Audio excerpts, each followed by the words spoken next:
వివాదాస్పద నేత రఘురామకృష్ణంరాజు గురించి ప్రత్యేకంగా చెప్పాల్సిన పని లేదు. ఆయన నిత్యం వివాదాలతో సావాసం చేస్తూనే ఉంటారు. 2019 ఎన్నికల్లో రఘురామకృష్ణంరాజు వైసీపీ తరపున నరసాపురం ఎంపీగా విజయం సాధించారు.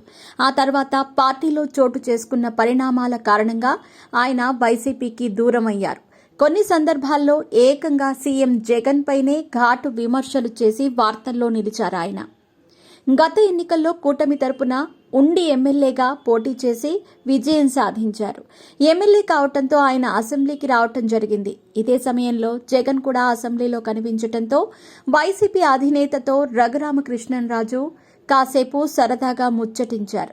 ఈ సమయంలో వీరిద్దరి మధ్య ఆసక్తికరమైన చర్చ సాగినట్టు తెలుస్తోంది. మీరు అసెంబ్లీకి రారు అనుకున్నానని జగన్తో రఘురామకృష్ణంరాజు చెప్పినట్టుగా తెలుస్తోంది. మీరు ప్రతిరోజు అసెంబ్లీకి రావాలి, నేను మీ పక్కనే కూర్చుంటానంటూ వ్యాఖ్యానించారట రఘురామకృష్ణంరాజు. దీనికి జగన్ సమాధానమిస్తూ తప్పకుండా వస్తాను, చూస్తారుగా అంటూ జవాబిచ్చారట. కొన్ని నిమిషాల పాటు మాట్లాడుకున్న తర్వాత వీరిద్దరూ తిరిగి యథావిధిగా గవర్నర్ ప్రసంగం వింటూ కనిపించారు. ఇదిలా ఉంటే తాజాగా రఘురామ జగన్పై కొన్ని ఆసక్తికర వ్యాఖ్యలు చేశారు.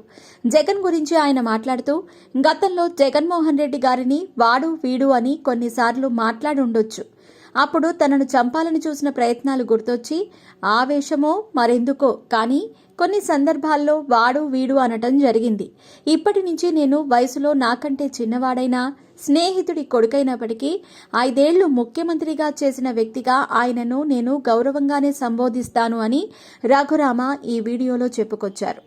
ఉన్నపలంగా రఘురామకృష్ణంరాజులో ఇంతటి మార్పు ఎందుకొచ్చిందో ఎవ్వరికీ అర్థం కావటం లేదు. మరోవైపు కూటమి ప్రభుత్వంలో తనకు స్పీకర్ లేదా మంత్రి పదవి ఇస్తుందని ఆశించిన రఘురామకు నిరాశ తప్పలేదు. ఈ నేపథ్యంలో రఘురామకృష్ణంరాజు జగన్కు దగ్గరయ్యే ప్రయత్నాలు జరుగుతున్నాయనే చర్చ సాగుతోంది. ప్రస్తుతం జగన్ గురించి రఘురామ మాట్లాడిన వీడియో సోషల్ మీడియాలో వైరల్ అవుతోంది.